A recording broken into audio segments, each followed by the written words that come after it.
You know that feeling when you're just sitting there staring at a screen or holding a piece of paper and your whole body just stops?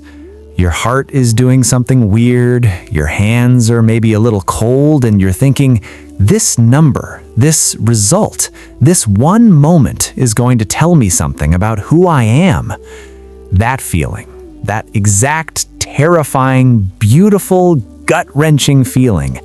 That's what we're talking about today. And if you've ever felt it, you're in exactly the right place. Hello, welcome back to Easy English Space. I'm so happy you're here today. I'm Julia. And I'm Henry, and today we are going somewhere emotional. We're talking about exam result day. That one moment, the feelings, the stories, the English, and honestly, a few confessions too. Yes, very honest confessions. Henry has already agreed to share something a little embarrassing, so... I said I would think about it. He said yes. Okay, so if you're learning English at the A2, B1, or B2 level, this episode is perfect for you. The vocabulary, the stories, the practice moments, all designed for you. And we always have little speaking practice inside, so stay with us, okay? Don't skip ahead. Right. And look, even if you're not a student anymore, even if your last exam was 10 years ago, you remember that day, don't you? Almost everyone does. Oh, completely. It's like it sticks to you. I still remember mine. I was 17 and I had this big English exam, which is a little funny now, and I couldn't sleep the night before, at all. I was lying there thinking about every single question I might have answered wrong. Yeah, that's the night before feeling. That's actually a whole topic on its own, because I think the waiting is sometimes worse than the result itself. Oh, 100%. Okay, so let's actually ask our listeners right now. If you're watching or listening, how do you feel the night before an exam result? Write it in the comments. Nervous? Excited? Can't sleep? Pretending you don't care but actually completely panicking? Haha, no judgment. We want to know. No judgment at all. And actually, you know what's interesting? There's a word in English for that specific feeling when something hasn't happened yet, but you're already anxious about it. It's called anticipation. Anticipation. Ooh, say that again, Henry. Anticipation. It means the feeling of waiting for something, and that waiting is full of emotion. It can be excitement, fear, hope, all mixed together. I love that word. Can we do a quick practice? Listeners, say this with us, okay? Repeat after me. I felt so much anticipation before my results. Good. One more time. I felt so much anticipation before my results. Perfect. And you can use that word for anything, by the way, not just exams. I felt anticipation before the match. There was so much anticipation in the room. It's a beautiful word, very useful. It really is, and it captures something real, because result day is not just about the grade. It's about everything you were feeling for weeks, sometimes months, all kind of arriving at once. Okay, so I want to tell a story. A real one. Is that okay? Please, yes. So, a student I knew, and I won't say her name, she had worked so hard for her university entrance exam, like genuinely hard. She'd been studying for almost a year. She barely went out, she missed parties, she missed trips with her friends. She was just studying. And result day came, and she sat down with her family, and they all looked at the screen together, and her score came up, and it wasn't enough. Just a few points short of her dream university. Oh. And she didn't cry at first. She just kind of sat, very still. And then her little brother, who was like 9 years old, he didn't really understand what was happening, but he came and just put his hand on her shoulder.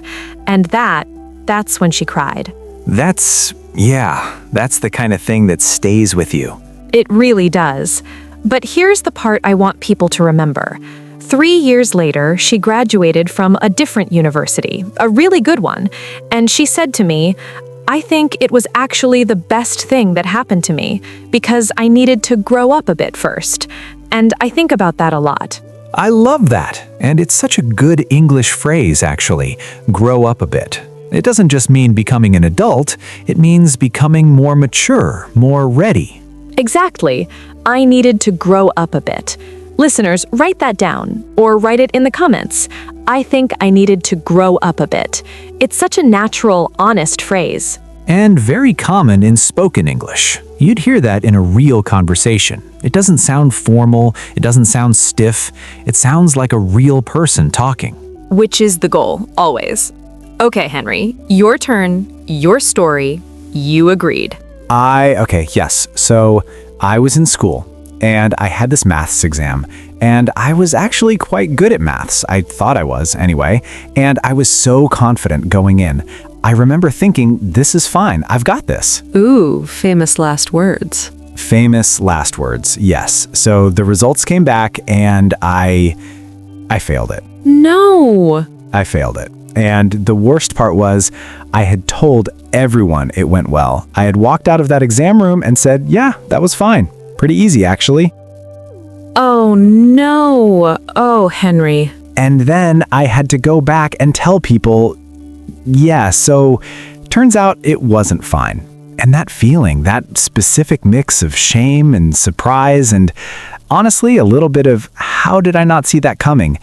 It was a lot. But wait, I have to ask, did it change how you prepared for things after that? Completely. Yeah, it was actually, it sounds strange, but it was one of the most useful failures I ever had because I stopped assuming.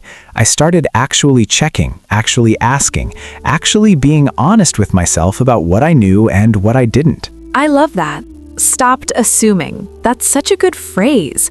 To assume means to think something is true without checking. And in English, there's even a funny saying about this. Oh yeah, when you assume, you make an... Actually, you know what? We'll let the listeners look that one up. It's a little cheeky. Very cheeky. Google it. You'll laugh. Okay, but honestly, let's stay here for a second, because I think what Henry just said is something a lot of people feel, and not many people say out loud. Sometimes failing something is genuinely useful. Not because failure is fun, it's not, but because it tells you something true. Yeah, and look, I want to be honest, because I think some English learning content is a little too cheerful about failure. Like, failure is amazing, love your failures. And I understand the spirit of that, but it doesn't really capture how it actually feels in the moment. No, it doesn't. In the moment, it can feel devastating. That's a strong word, devastating. It means like something has been destroyed, emotionally broken. I was devastated by the result. And that's valid. That's allowed. Completely allowed. And I think naming the feeling actually helps. In English, we have this idea that putting words to emotions helps you process them. And it's true. If you can say, I'm devastated, or I'm disappointed, or I feel like I let myself down, somehow that helps. Okay, I let myself down. That's an important phrase. Let's look at it. To let someone down means to disappoint them, and you can let other people down, or you can let yourself down. I feel like I let my family down. I feel like I let myself down. Very common, very natural in spoken English, and often what we feel on result day is a mix of both. Worry about our own feelings, but also worry about the people around us. Which brings up something I really want to talk about, the social pressure around results. Because it's not just about you and the paper, is it? It's about what your parents say, what your friends ask, what happens when someone messages you immediately and says, "So, what did you get?" Ah, that message, that one message. You know exactly who's going to send it to. Always that one person. Always. And you're sitting there, result in hand, and your phone is already buzzing, and you just want like 5 minutes, just 5 minutes to feel what you feel before you have to perform feeling okay in front of everyone else. That's so real. And actually, listeners, let's talk about that phrase, perform feeling okay. In English, we sometimes use the word perform to mean acting like something is true when you're not sure if it is. She performed confidence. He was performing happiness. It doesn't mean they were lying exactly, it just means they were trying to hold it together in front of others. And most people on result day are doing some version of that, whether the result was good or bad, actually. Because even when the result is good, sometimes there's this weird guilt, like, why did I pass when my friend didn't? Or is this really enough? Should I have done better? Oh, that's so true. And there's a word for that too. Survivor's guilt is the big version, but in everyday life, we'd maybe just say, I feel weird about it. Very natural, very human. Listeners, quick practice. Say this line. I feel a bit weird about it. Good. That is a real, usable, natural English phrase. You will sound so natural saying that. So natural. Okay, I want to ask a question because I'm curious about something. What do you think is the hardest part of result day? Not the result itself, the hardest emotional part. Is it the waiting? Is it telling people? Is it figuring out what comes next? For me, I think it's the what comes next part. Because when you're waiting for results, you're kind of frozen in time, right? Everything is paused.